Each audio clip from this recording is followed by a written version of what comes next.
Okay, so we're going to do an overview here of the whole thing because it was so interesting. We're filming? Yeah. Okay. So we wanted to ask about Jesus Christ and the church.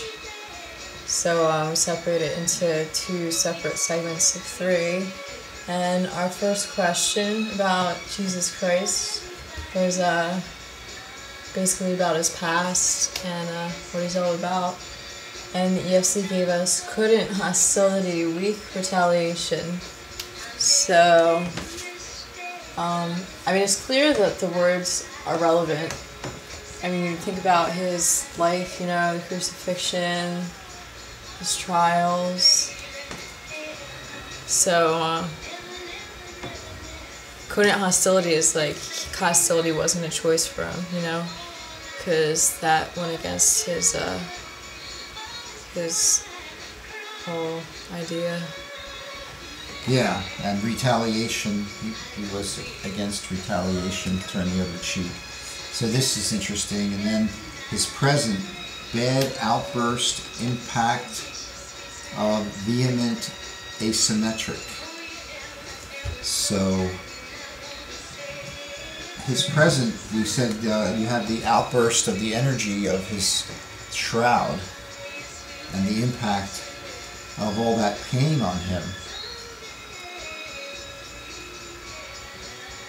And what use is he to us? Pervasive wizard, retire, rescuer. And he was supposed to be our rescuer. And he was supposed to be a wizard.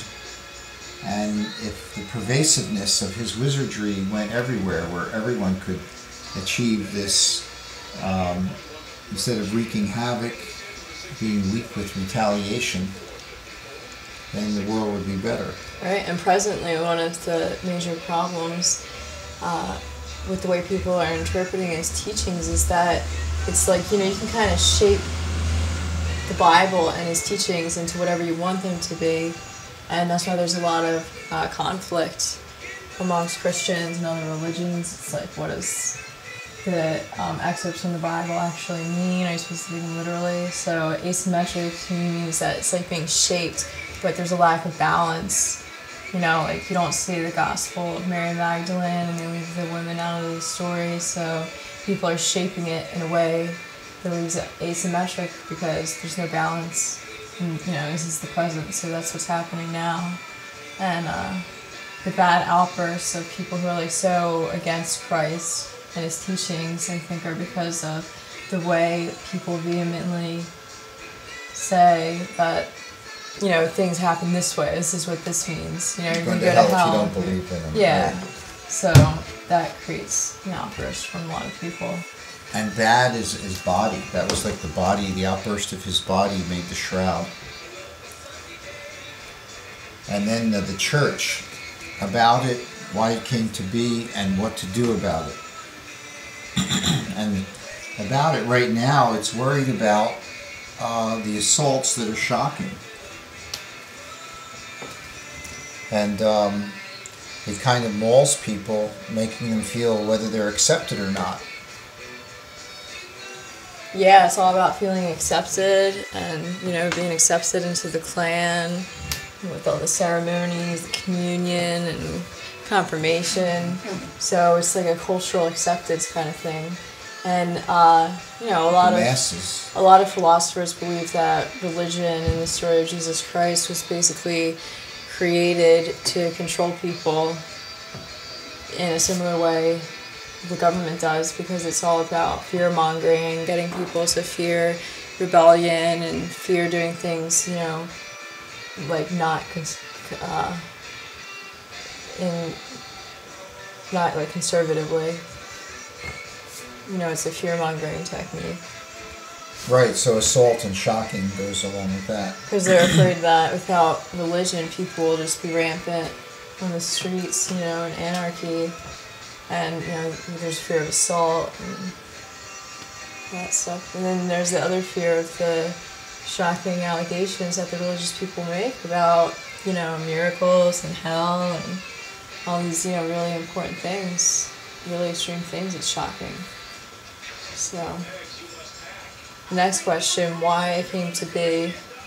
We got hand to mouth saves Saucy because he came here to save us. But the church, why the church came to be?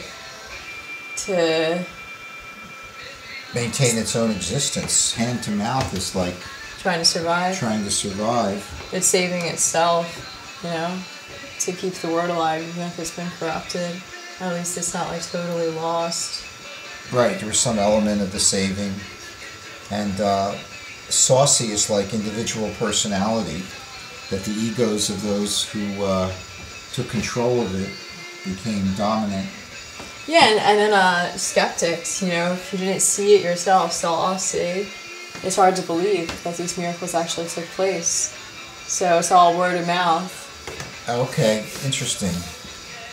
And then hand to mouth is like shock and keeping secrets. And don't bite the hand that feeds you. Yeah. Because God would be that. And, you know, debatably the church, I guess. And they were saving their sauce. And then what to do about it? Comedy, moderately haven.